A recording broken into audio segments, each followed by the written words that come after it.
Bienvenidos nuevamente a un repaso más de la lección de escuela sabática. La lección número 11 es la que estaremos estudiando en esta ocasión, lección que pertenece al segundo trimestre del año 2011.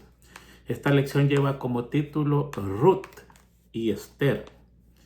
El versículo para esta semana lo encontramos en Esther 5:2, donde leemos de la siguiente manera. Cuando él vio a la reina Esther en el patio, ella obtuvo gracia en sus ojos y el rey le extendió el cetro de oro que tenía en la mano. Entonces Esther se acercó y tocó la punta del cetro. El día domingo tiene como subtítulo Hambre en la casa del pan. El día lunes, Ruth y Booz. El día martes, Booz como redentor. El día miércoles, Amán y Satán. Y el día jueves, para esta hora. Esta es la historia de varios personajes de la Biblia, así que vamos a tratar de cubrir lo más que podamos. Como siempre, nosotros le aportamos una información extra para que le ayude a usted a enriquecer su lección cuando la esté dando en la iglesia. Al menos ese es nuestro deseo con usted. Muy bien, vamos a comenzar estudiando el día domingo. Hambre en la casa de pan. Dice Ruth 1:1 que esas cosas pasaron en el tiempo que gobernaban los jueces. Hubo hambre en la tierra y hubo un hombre de Belén de Judá que se fue a residir a la región de Moab, él, su esposa y sus hijos. No había rey en Israel, eran los jueces los que gobernaban. Y si buscamos en la Biblia, nos vamos a dar cuenta que la única hambruna que se registra en los tiempos de los jueces lo encontramos en el libro de Jueces 6 bajo Gedeón. Allí podemos encontrar que habían madianitas y amalecitas que inundaban todo Israel y saqueaban todo lo que tenía Israel. Y eso había causado una hambruna. Eso quiere decir que si tenemos que colocar el libro de Ruth en algún lugar, tendría que ser después de Jueces 6, donde se está realizando esa hambruna. En el versículo 2 encontramos que esta familia, un hombre llamado Elimelech, su esposa Noemí y sus dos hijos, llamados Mahalón y Kelión, deciden irse de allí y llegan al lugar de Moab para vivir. El nombre de Elimelech significa mi Dios es rey, y es un nombre correcto porque en ese tiempo en Israel no había un rey humano, sino que el Dios de Israel era Dios, el rey de Israel era Dios. El nombre de Noemí, que en hebreo se pronuncia Noomi, con dos O, en vez de OE, son dos O. Eso significa hermosa, agradable, y se puede traducir Dios es dulce o Jehová es dulzura. Pero sus dos hijos, uno se llama Mahalón y el otro Kelión. Mahalón significa enfermedad y Kelión significa agotamiento. Dos nombres muy interesantes posiblemente para describir la corta vida que estos muchachos pasaron en la historia de esta tierra.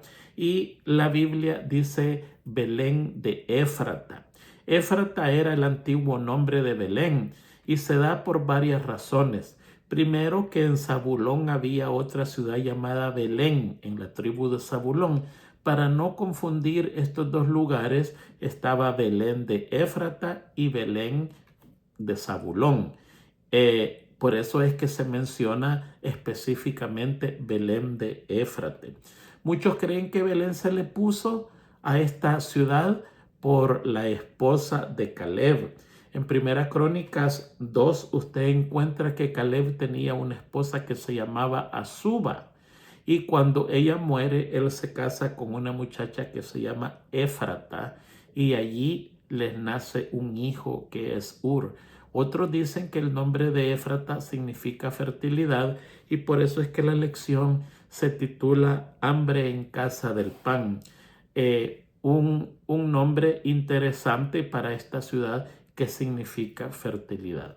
Al nomás llegar a esta ciudad, Elimelech muere. Son los primeros días de la estancia de ellos y encontramos que Elimelech muere y deja a su esposa y 2 hijos en esta tierra extraña.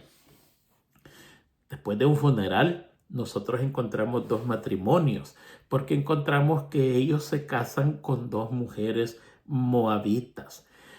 Los historiadores judíos dicen que la muerte de estos 2 muchachos pueda ser a un castigo divino por haber roto el mandamiento de Dios de casarse con mujeres extranjeras, especialmente en este lugar donde se practica tremendamente la idolatría a Quemos y se practica las peores cosas a un dios llamado Baal Peor.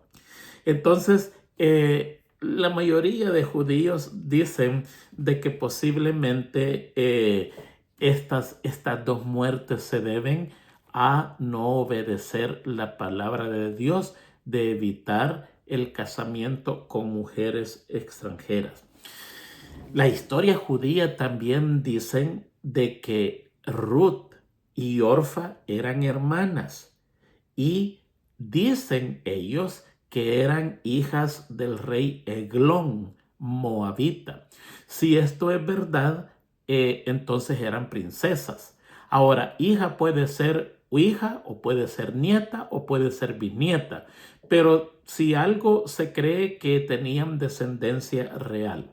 Y aquí encontramos nosotros a Noemí, que queda totalmente en la desgracia. Se le muere su esposo y se le mueren sus hijos. Mire, de los sexos, el más débil es el femenino. Dentro del más débil, dentro del sexo femenino, lo más débil es una viuda. Dentro de una viuda, lo más débil es que la persona sea viuda y sea pobre. Todavía peor de eso es que la persona sea viuda, sea pobre, tuvo hijos y lo perdió. Y más peor de eso es que Noemí es viuda, es pobre, tuvo hijos, los perdió y es extranjera. O sea que ella reúne las características para una fatalidad total. Y encontramos a esta mujer que queda en esa situación.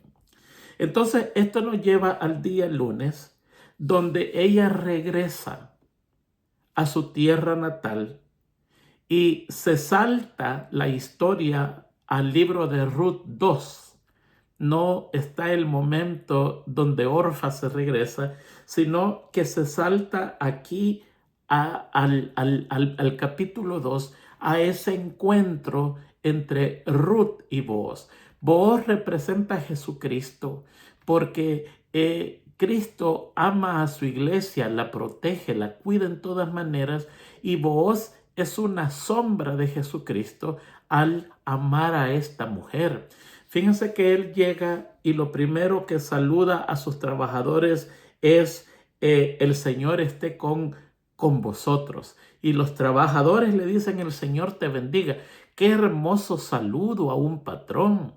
En nuestro tiempo moderno es difícil que un trabajador le diga a un patrón que Dios te bendiga. Casi es lo opuesto, porque hay mucho abuso. Pero en el caso de Booz parece que es un hombre con un corazón hermosísimo y así saluda e inmediatamente su vista se dirige a Ruth.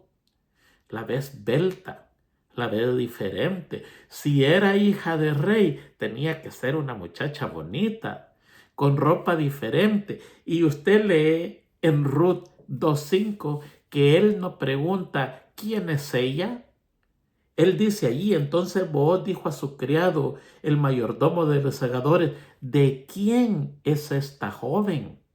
Él no pregunta quién es esta joven, sino de quién es esta joven. Es otra manera de preguntar quién es su hermano, quién es su papá, quién es su esposo, a quién le pertenece. En pocas palabras, él está diciendo, ella es casada, y se le cuenta la historia de lo que está pasando allí.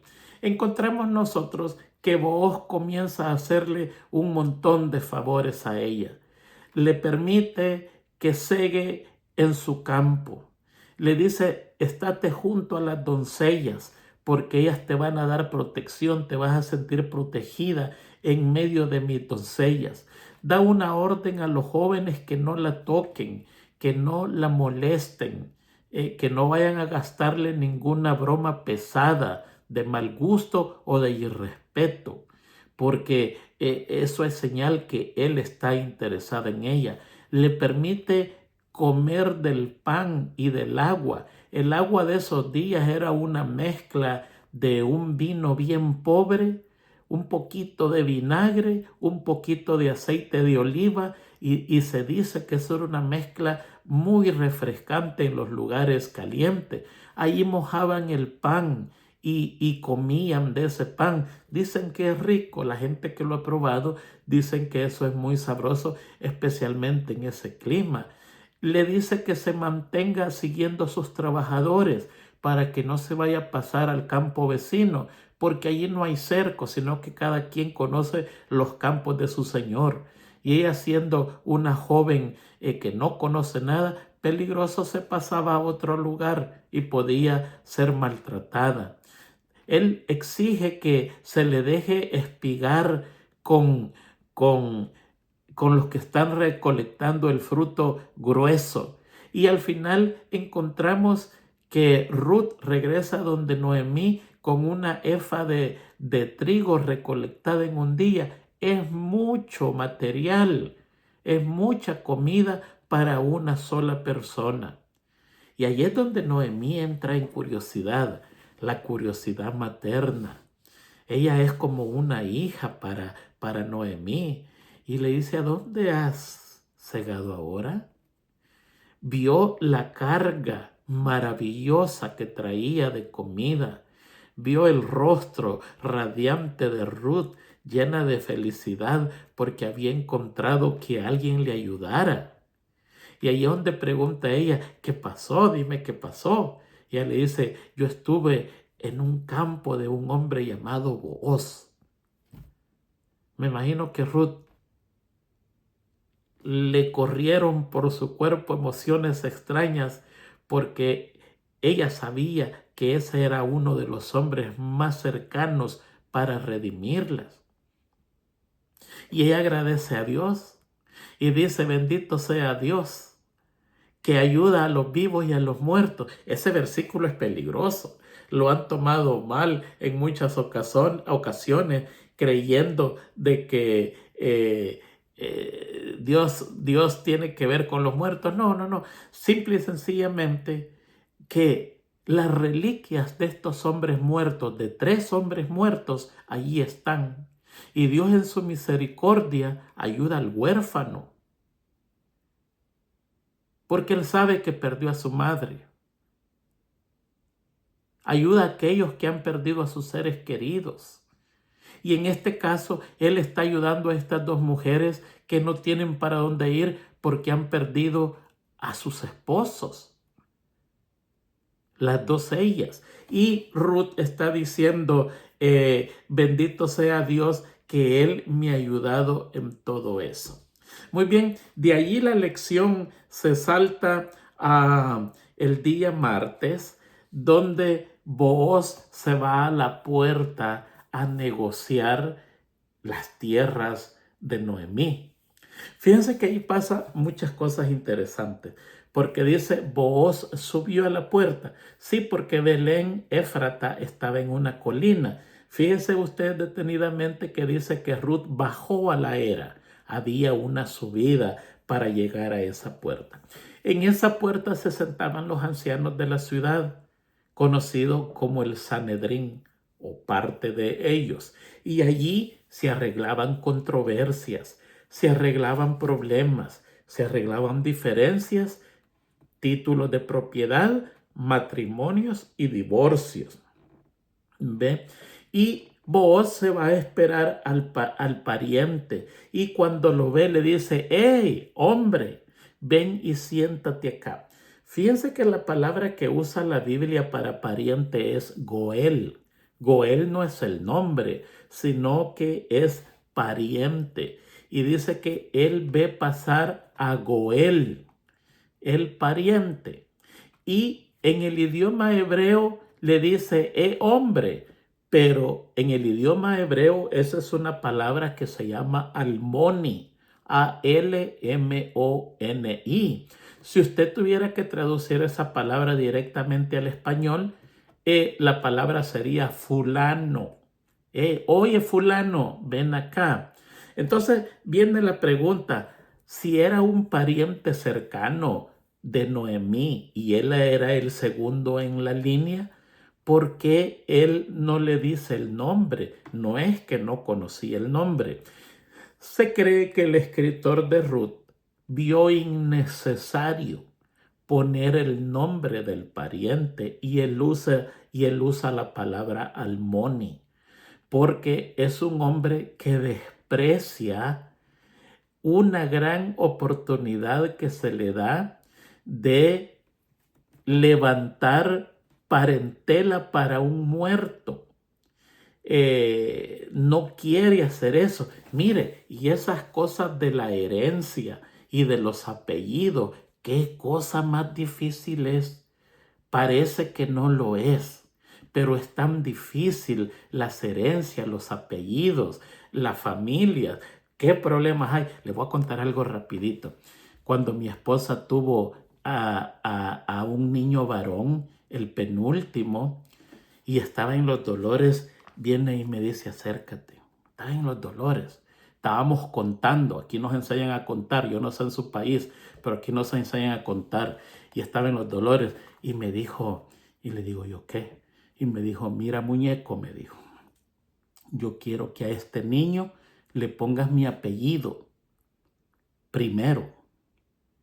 Y yo me quedé pensando, ¿y por qué quiere el apellido? Y a preguntarle iba cuando a ella le vino la siguiente contracción. Y eso es difícil estar allí. Y me dijo, después yo te explico, ponle y después lo vamos a cambiar. Bueno, nació la criatura con mi propio puño y letra. Yo le puse a esa criatura el apellido de ella, ni siquiera el mío, porque la promesa era que lo íbamos a cambiar. Pasaron 2 o 3 años y le digo yo, mira, le vamos a cambiar el nombre, el apellido al niño. Y me dice, ¿por qué? Bueno, porque tú me dijiste que lo íbamos a cambiar, que le pusiera. Y me dice, yo estaba en tanto dolor que yo no me acuerdo nada. Ella bien se acuerda.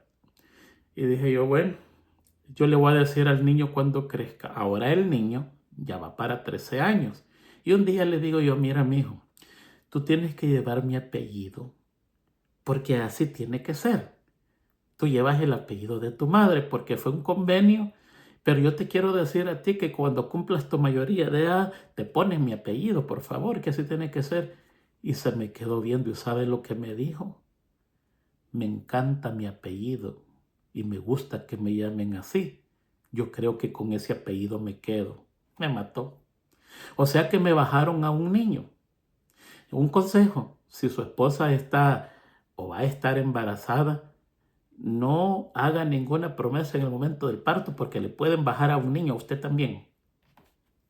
Siempre es mi hijo, pero yo le digo, porque ¿qué cuesta con esa cosa de nombres? Y aquí encontramos exactamente lo que está pasando.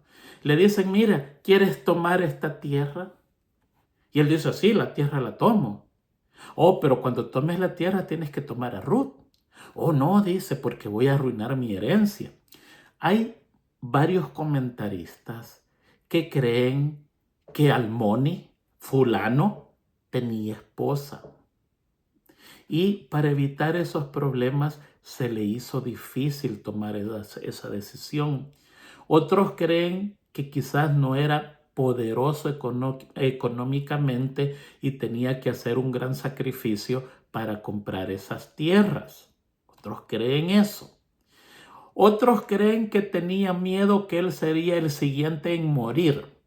Ya sus dos primos hermanos o lo que hayan sido, ya se habían muerto por casarse con estas mujeres extranjeras. Y si ahora él seguía la misma línea, él podía correr riesgo de morirse y no lo quiso hacer. Otros creen que al casarse con Ruth, la herencia que él tenía que dársele al hijo de Ruth. Por cualquier cosa que haya sido, él evita, niega entrar en el hermoso linaje de Jesucristo. Queda afuera totalmente, y ahora Booz logra de entrar en ese linaje donde entra gente interesante, gente como Rahab, gente como Fares, el hijo de Tamar, que le entregó a Judá. La historia de ese es interesante.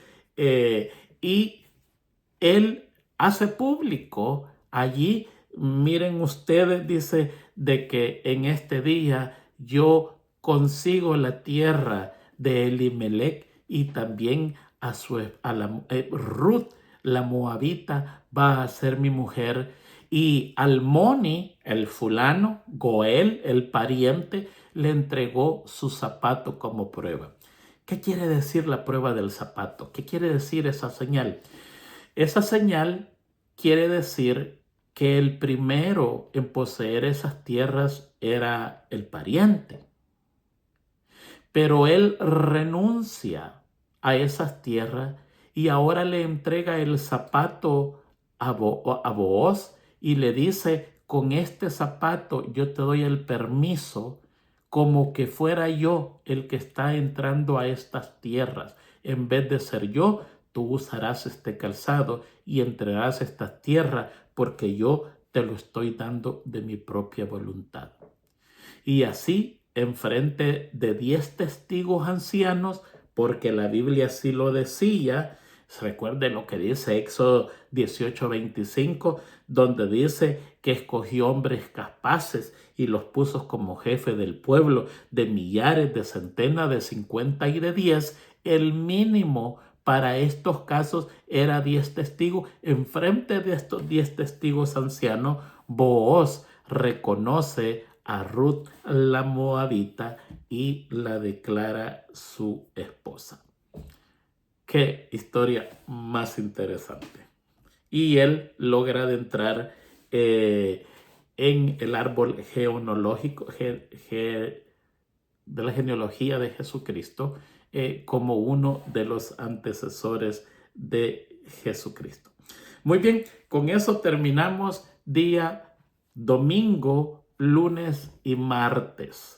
Hemos avanzado. Yo creo que esta lección la vamos a terminar bien rápido. Es muy interesante. Booz, recuerde, representa a Jesucristo como redentor. Eso es lo que Booz representa: el amor que le tuvo a una desconocida, los cuidados que tuvo con ella en protegerla, en ajuntarla con las doncellas para que nadie la maltratara, en poner orden a los jóvenes para que nadie le fuera a hacer mal, bromearla, gastarle una broma pesada o fuera de lugar, proveer para ella comida, agua, proveer un lugar donde descansar, proveer alimento, al final redimirla y amarla y cuidar de esa mujer que nunca había visto en su vida. Posiblemente Ruth era una mujer hermosísima, bellísima, si es que es verdad que era hija de un rey. Usualmente los reyes buscan mujeres bellísimas para que todos esos príncipes sean de gran porte. Y aunque quizás no lo hubiera sido, desde el momento en que le llamó la atención a Booz, era porque era una persona especial. Muy bien, vamos a entrar al día miércoles y jueves y vamos a estudiar un poquito de Amán, de Mardoqueo y de Esther. Estas son historias bien conocidas que las venimos estudiando desde nuestra niñez. Así que vamos a comenzar con la historia de Amán. El día jueves encontramos esa historia en Esther 3 del 1 al 14 y el día jueves la encontramos en el siguiente capítulo, el capítulo 4, versículo 13-14 y un poquito del 5 del 1 al 13 y el 9 del 20 al 28. Así que nosotros vamos a comentar un poquitito de ello para ver qué es lo que está pasando aquí en esta historia, que yo creo que nos tiene que hacer mucha mella en nuestras mentes, porque la historia de Mardoqueo, Esther y Amán es la historia más cercana a lo que nosotros nos está esperando en estos días que están por venir. Muy bien. ¿Qué le pasaba a Amán y qué le pasaba a Mardoqueo? Porque por ahí es donde comienza todo el problema. Uno estaba empeñado en que lo reverenciaran y el otro estaba empeñado en no reverenciar a nadie. A Amán todo le iba bien. Era el primer ministro de ese imperio muy elevado como era el imperio persa. Se había convertido en el mejor amigo del rey, era su compañero. Y el rey había extendido una orden que se reverenciara a Amán de una manera muy singular. Este rey tomó muchas malas decisiones. Encontramos nosotros en la Biblia y en la historia todas las malas decisiones que tomó Asuero. ¿Ha escuchado la historia de los espartanos de Esparta? Es contra este que pelean. A este es el que vencen. Esa famosa historia es Asuero. ¿Ha escuchado usted a un rey que mandó a latigar el mar después que el mar le destruyó unos puentes y unos barcos? Es este rey también. Y ahora toma una decisión equivocada de que a un hombre que no tiene una moral tan alta se le honre de esa manera. Ni siquiera los reyes que tuvieron a Daniel promulgaron una orden como esa, que Daniel era digno de tener una reverencia así, pero ni siquiera él. Entonces, mucho menos a esta persona que moralmente no tenía la altura para que el pueblo lo reverenciara así. Y de ese pequeño malestar que crea Mardoqueo, que no lo quiere reverenciar, hace un gran lío. Mire, este hombre no era ni noble, ni santo, ni bueno, porque si hubiera sido así, hubiera pasado por alto lo que Mardoqueo estaba haciendo. Lo hubiera visto con risa o se hubiera reído de la pequeña acción, del pequeño incidente que provocaba Mardoqueo. Pero no, Amán valoraba demasiado su oficina y su cargo. Y recuerde algo, así como es el orgullo de una persona, así es su miseria. Entre más orgulloso, más miserable. Entre menos orgulloso, menos miserable. El orgullo quiere todo para uno, no deja nada para nadie. Uno es el primero, uno es el segundo y uno es el último. Primero yo, después yo y por último yo. Y cuando ese orgullo se eleva, la miseria de la persona es grande. ¿Sabe usted que la vida está llena de amanes? La familia tiene muchos amanes. La iglesia tiene muchos amanes. Gente que de un pequeño problema hace una montaña. Ese pequeño problema lo hace exageradamente gigante. Convierten en un incidente en un monumento de injusticia. Convierten un pequeño malentendido en una batalla campal. Toman un pequeño problema y lo hacen desproporcionalmente gigantes, donde ahí resultan enemigos y resultan divisiones en todos los lugares, en la familia, en la iglesia. Y si a esto le agregamos a Amán, que él tiene venganza, mentira, masacre y asesinato, es un hombre fatal. La venganza tiene la capacidad de poder cerrar nuestros ojos. La venganza muchas veces hace que el sufrimiento de una persona o de un grupo de personas no está en armonía con el error que cometió. Muchas veces la venganza, el error es tan pequeño y el castigo es exageradamente desproporcional. Una pequeña mentira, un pequeño error, un pequeño desliz bajo la venganza puede terminar en una decapitación, en matar a alguien por un pequeño error. La venganza nos hace recordar a Nerón de Roma, a Ramá de Madagascar, a Hitler de Alemania y la reina Catarina de Medici en Francia. Esta reina fue la que mandó aniquilar a los hugonotes. Fíjense que los hugonotes eran la crema y la nata de Francia y todos ellos eran protestantes en su mayoría. Y ella le agrega algo interesante a todo lo que ella hace, ¿ok? Ella le agrega traición, los comienza a proteger y cuando ellos se creen confiados y protegidos, se desarrolla la gran matanza de San Bartolomé. Ahí muere la crema y la nata. Saben que yo un día leyendo en el Espíritu de Profecía, el Espíritu de Profecía habla de Francia y dice que si no hubiera sido por todo lo que esta nación ha hecho en contra del mundo protestante, esa fuera la nación líder, porque de aquí han salido para toda Europa la gente brillante en todos los aspectos de la ciencia y la tecnología.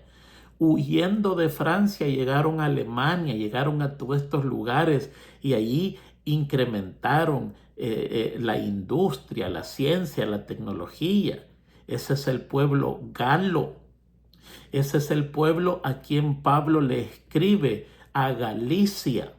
Este es un pueblo que pasa las fronteras. Usted los encuentra en muchos países. Es como una franja que cruza Europa. El pueblo francés se le llama galo. Tienen como símbolo un gallo. Pablo le escribe a los Gálatas. De por allí, de esos lados de Turquía, comienza esta franja que logra llegar a España y Portugal. Usted encuentra en España una ciudad llamada Galicia, que es galo, de los Gálatas. Y la capital es Portugal. Es un puerto galo. ¿Se da cuenta? Todos los nombres que tienen que ver con eso, pues ese es de esta gente y esta gente sufrió una traición de su reina. Es terrible lo que puede hacer la traición y la envidia. Y encontramos nosotros que la venganza es la madre del homicidio, del fratricidio y el genocidio. Y Amán tenía todas estas cosas. O sea que no era un hombre cualquiera. Miren, en estos días que estamos viviendo, eso es lo que va a pasar. Va a haber un gobernante flojo. Eso es lo que va a pasar aquí. Y nos vamos a encontrar con gente mala que quiere destruir a un pueblo entero. En este caso, Amán quería destruir a un pueblo entero por culpa de uno que no se le postraba. Ve hasta dónde llega lo que es el orgullo y la envidia. Eso se paga muy caro, carísimo. Ahora vamos a ver a Mardoqueo. Él no quería acatar la orden del rey. No quería reverenciar en eso. Para Mardoqueo, este era un mandamiento que Dios había dado en ir en contra de la idolatría. El rey había dicho que se le saludara de una manera especial. Todos nosotros tenemos maneras de saludar y no es precisamente idolatría. Saludamos a un juez en la corte, lo hacemos con el pastor de la iglesia, cuando saludamos a un presidente de la nación, si es que podemos hacerlo. Antes la gente se quitaba el sombrero, un apretón de mano, un abrazo y un beso. El mundo oriental se inclina ante una persona mayor, y entre más mayor es la persona, más se inclina que el otro. Y eso no es idolatría. Eso es sencillamente un saludo. Pero la manera que el rey había puesto cruzaba los linderos de eso. Hay que recordar que esta gente se creía hijo de dioses y había que saludarlos como tales. Encontramos aquí que Amán se le llama hijo de Amedata Agageo, ¿sí? Y posiblemente este era descendiente del rey Agag, porque se le llama el Agageo. Los israelitas fueron condenados por Dios por lo que le hicieron al pueblo de Israel cuando salió de Egipto. Los amalecitas, fueron condenados por Dios por lo que le hicieron al pueblo de Israel cuando salió de Egipto. Ellos atacaron a todos aquellos que se habían quedado atrás, a los enfermos, a los viejos, a los niños y todos aquellos que no podían mantener el paso de la gente joven y fuerte de Israel, los que se habían quedado. La razón fue simplemente maldad. Vinieron y mataron toda esta gente.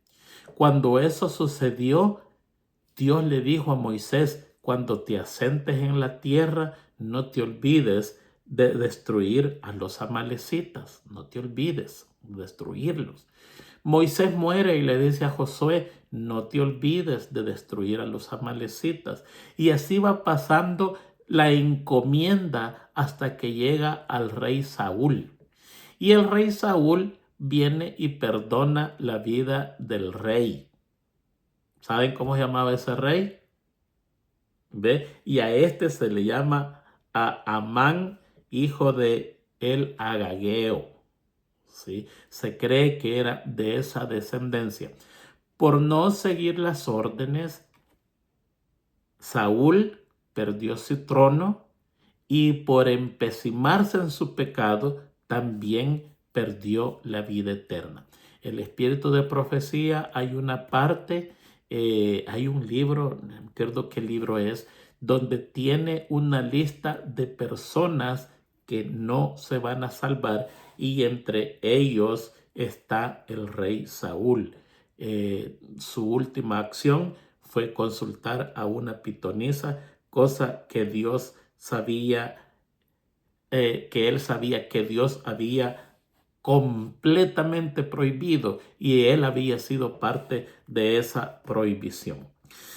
Muy bien, entonces, escuchando Mardoqueo que este era de este pueblo, de un pueblo malo que Dios lo había mandado a exterminar y de cualquier manera este era un sobreviviente, mucho menos uno del linaje de Dios se iba a postrar enfrente de este tipo de persona. Así que por eso esa era la razón de que él no se quería postrar ante Amán y Amán estaba empeñado en que todos se postraran ante él. Muy bien. Ahora encontremos qué pasa con Esther. Esther es una extranjera y es huérfana. Mire, la providencia y la gracia de Dios viven y reinan en dos diferentes palacios. Es bien interesante. La providencia tiene que ver con las cosas exteriores que le suceden y afectan a los hijos de Dios. Dicho en otras palabras, la providencia tiene que ver con el bienestar físico y material de los hijos de Dios. Mientras que la gracia tiene que ver con el interior de la persona. La gracia de Dios nos renueva, nos redime, nos gobierna y preserva el corazón y el carácter de la persona. O sea, son dos cosas diferentes. Van juntas muchas veces, pero son cosas diferentes. Y en Esther encontramos la manifestación de Dios y también la gracia de Dios. Dios preservó a esta muchacha que era cautiva y pobre y huérfana, porque dice que Dios es el padre de los que no tienen padre. Primera Crónicas 17:13 dice: yo seré padre para él y él será hijo para mí, y no quitaré de él mi misericordia. Y aquí encontramos a esta muchacha que Dios la preserva de esa manera, viviendo en tierra extraña, en medio de gente que no conocía, gente con quien no tenía ni afinidad ni conexión. Era una mujer, era huérfana, era cautiva. Por su belleza estaba constantemente a exposición de los hombres que tienen ojos de mal. O sea, en Esther había todas las condiciones para sucumbir en esa sociedad por todo lo que a ella le pasaba. Pero a pesar de eso, Dios la sostenía porque Dios sabía qué es lo que estaba por pasar. Hay varios tipos de corajes en el humano. Uno de ellos es el coraje animal y el otro es el coraje moral. El coraje animal es el resultado de tener nervios fuertes, muy bien cimentados. Este coraje casi siempre es demostrado por medio de impulsos y arrebatos y casi nunca es el resultado de la meditación. Este es los machos que en un momento de cólera demuestran que son grandes, ¿no es cierto? ¿No? Pero está el coraje moral de una persona. Son aquellas que ante las dificultades siguen un patrón de comportamiento. No cambian, son firmes en lo que creen. Y casi una persona es uno o lo otro, pero no tiene los dos corajes. Hay un dicho en inglés que dice que nunca hay un sabio que es atrevido. Y dice el dicho: el atrevido nunca es sabio. O es sabio o es atrevido, pero usted nunca va a encontrar a un sabio que es atrevido. ¿Ve? Entonces, Esther tenía todo esto. Esther tenía esas cosas. Y mire que fue infundada por Mardoqueo, quien la creció. A veces nosotros no comprendemos qué es tener un carácter fuerte. Muchas veces nosotros creemos que tener un carácter fuerte es aquella persona que no se deja, que tiene coraje. En este caso sería el coraje animal. Pero si nosotros vamos al espíritu de profecía específicamente, allí encontramos nosotros algunas características de un coraje, de una persona que tiene un carácter fuerte. Y esto es como el espíritu define a una persona que tiene un carácter fuerte. Primero, es una persona que no tiene miedo. No tiene miedo. Tiene un carácter fuerte. Ahí muchos de nosotros sucumbimos porque muchos somos miedosos. Una persona que tiene un carácter fuerte no tiene miedo, se enfrenta a lo que se tiene que enfrentar al momento correcto, sin desvelarse una noche antes, se encomienda a Dios y dice: lo que va a ser, y hay que enfrentarlo, y si hay que perder, lo que sea. Esa es una persona que tiene, es una de las características. Segundo, no le afecta ni el triunfo ni la derrota. Cuando las cosas le van bien, la persona dice: no, esto es obra de Dios. Esto es porque Dios es bueno, porque Dios es grande. Y cuando las cosas le van mal, Entonces la persona dice, no, bueno, esto es experiencia que estamos consiguiendo, esto va a ser mejor, esto nos queda de lección para no caer en este problema. Y mire que aquí es donde muchos de nosotros fallamos en la iglesia. Cuando tenemos programaciones excelentes y la iglesia va bien gracias a nuestro liderazgo, casi nunca le damos la honra a Dios. Casi siempre la damos, no, nos agarramos nosotros esa honra, pues tenemos mal carácter. Y cuando las cosas van mal, que son desgracia, ¿cómo nos desinflamos? Parecemos una gota por caer, ya no queremos hacer esto, no queremos ir a la iglesia. Entonces no tenemos un buen carácter, nuestro carácter es débil, porque las personas que tienen buen carácter, un carácter fuerte, no son miedosas, no les afecta ni el triunfo ni la derrota. Además, tienen dominio propio. Una persona que es fuerte de carácter tiene su dominio propio y se mantiene siempre ante la molestia, ante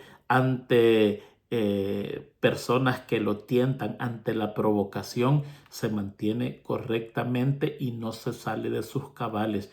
Tiene dominio propio. Y la otra cosa que tiene es fuerza de voluntad.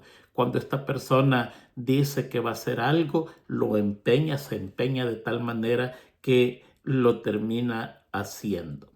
Y nosotros encontramos en Esther, que es una muchacha que tiene muchos atributos buenos, pero también tiene belleza física y eso lo lleva al reino. Error que comete este rey con Basti en traerla a presentarla a todos sus súbditos cuando todos están borrachos. ¡Qué tremendo! Este rey sí se ganó la medalla de oro en equivocaciones en la vida, ¿no es cierto, no? Y ahí encontramos que cuando este pueblo está listo para ser aniquilado, encontramos que Esther sale exactamente para esa hora y se pone a caminar enfrente del rey, inclusive con el riesgo de perder la vida, porque eran reyes que no toleraban nada. La ley de Medo y Persa, ¿ha escuchado eso? Que en nuestra iglesia decimos, esta no es ley de Medo y Persa. Eran terribles, no le importaba nada. Y nosotros vemos que la providencia de Dios que le acompañaba a ella y la gracia de Dios también que la acompañaba hace que el rey extienda su cetro y la invite a pasar. Y el rey pregunta qué tiene reina Esther y cuál es su petición. Fíjense que eso nos debería de recordar a nosotros el versículo que dijo Jesucristo: y todo lo que pidáis en oración, creyendo, lo recibiréis. ¿Verdad? Y a nosotros ya sabemos la historia. La persona que estaba planeando todo eso terminó muriendo y el pueblo de Israel se terminó salvando. Y ahí dice el texto, si usted lee todo el libro de Esther, dice: muchos de entre los pueblos de la tierra se hacían judíos, porque el temor de los judíos había caído sobre ella. Esa es una extraña manera de hacer obra misionera. Fíjense de que muchos de los egipcios se hicieron judíos bajo las plagas que cayeron. Muchos se volvieron judíos y estos fueron los que dieron problemas a Dios y a Moisés en el desierto. La población mixta que se hizo judío por miedo. Es medio interesante. Fíjense que nosotros entramos a la iglesia por diferentes razones. Muchos entramos porque somos sinceros y sentimos un deseo, una entrega total a Dios y a su evangelio. Hay muchos que entran así. Otros vienen a la iglesia por una emoción. Otros se entregan porque los obligan. Otros se entregan con fines económicos. Otros vienen a la iglesia con fines sentimentales. Otros vienen a la iglesia como último recurso en la desesperación. Muchos entran a la iglesia por los panes y los peces que muchas iglesias reparten y otros entran por miedo.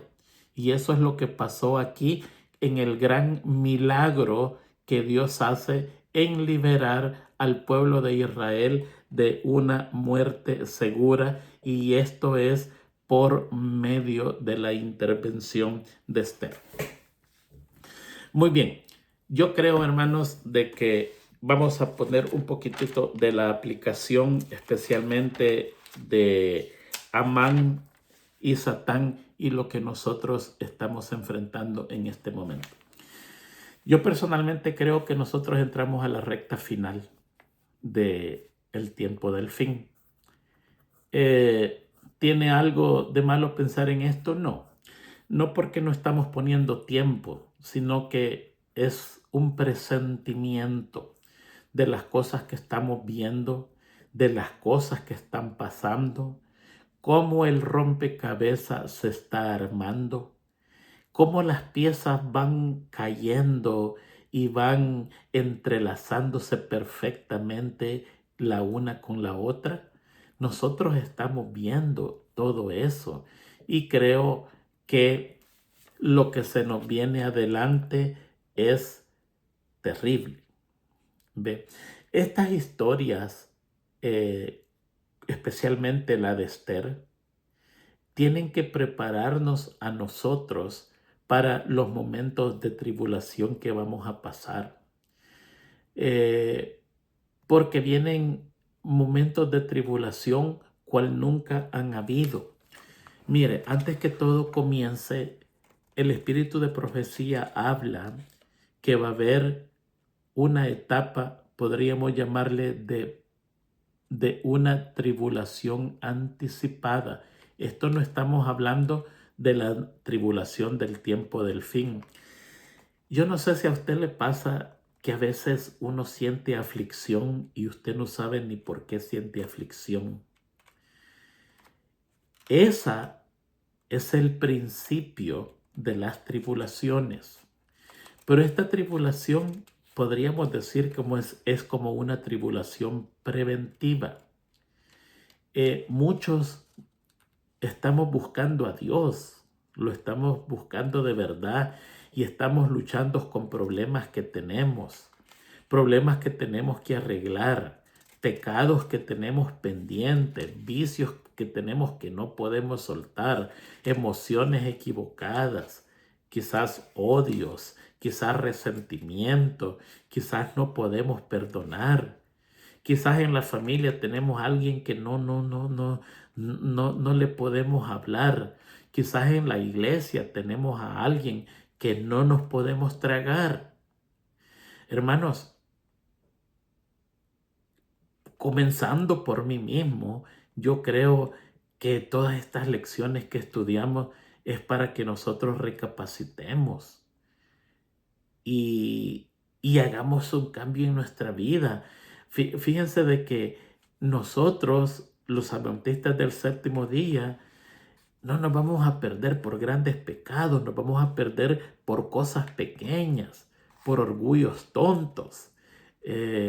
Nos vamos a perder por cosas insignificantes, por hermanas que no quieren dejar de usar joyas, por hermanos que no queremos dejar de tener una vida promiscua, no pura. No son pecados grandes de asesinato y adulterio, no, son pequeñas cosas. Por eso es que la Biblia dice, cuidado de las pequeñas zorrillas, que son las que más estragos le hacen al viñedo. Esas pequeñas cosas. La Biblia premia al que fue fiel en pequeñas cosas. Bien, buen siervo fiel. En lo poco fuiste fiel, en lo mucho te pondré. En cuanto fue fiel en lo poco, y se le pone en lo mucho. ¿Por qué? Porque cuando cuidamos de las pequeñas cosas, es imposible que hagamos las cosas grandes. Si usted cuida de no robarse un centavo, nunca se va a robar un peso. Si usted cuida de no tener odio en su ser para nada ni contra nadie. Nunca va a levantar falsos testimonios. Nunca va a hacer mal, nunca va a asesinar, porque las pequeñas cosas son las que dan inicio a las grandes cosas.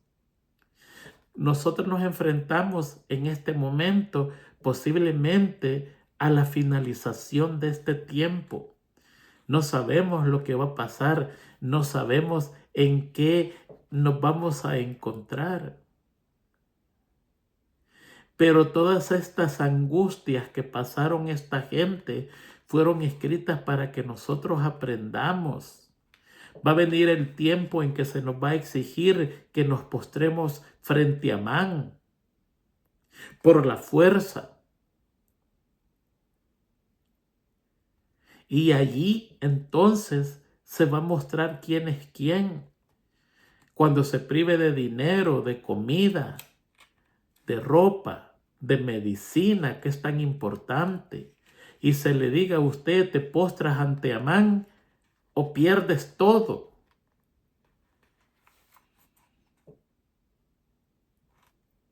El ayuno y la oración es lo que nos tiene a socorrer a nosotros.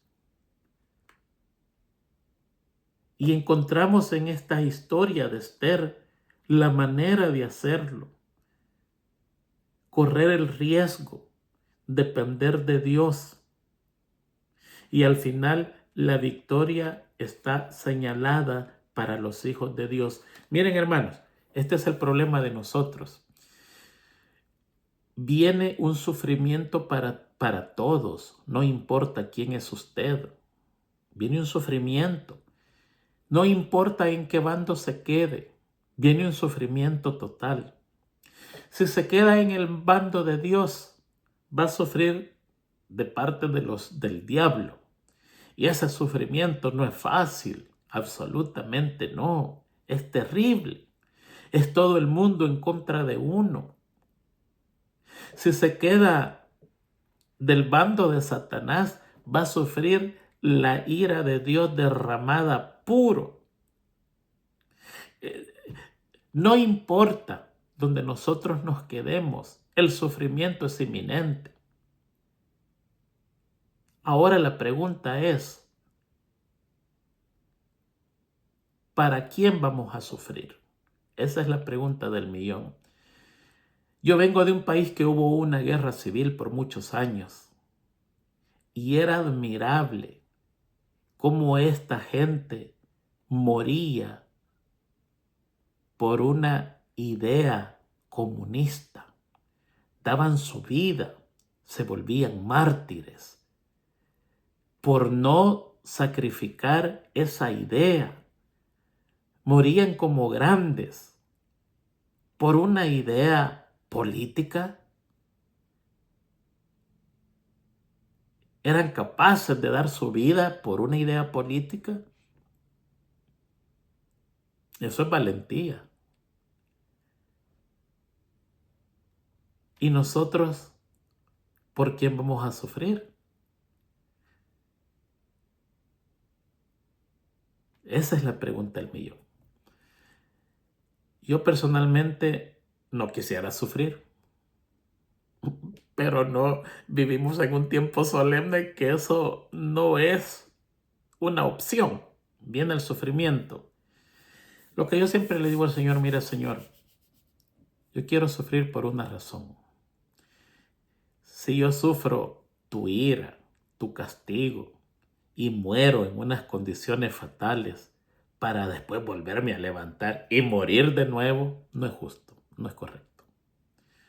Entonces yo he decidido sufrir por Dios, al lado de Dios, porque no sé lo que nos va a pasar, no sé lo que me va a pasar, no sé cómo voy a morir, no sé dónde voy a morir, no sé qué va a ser de mí, no sé nada.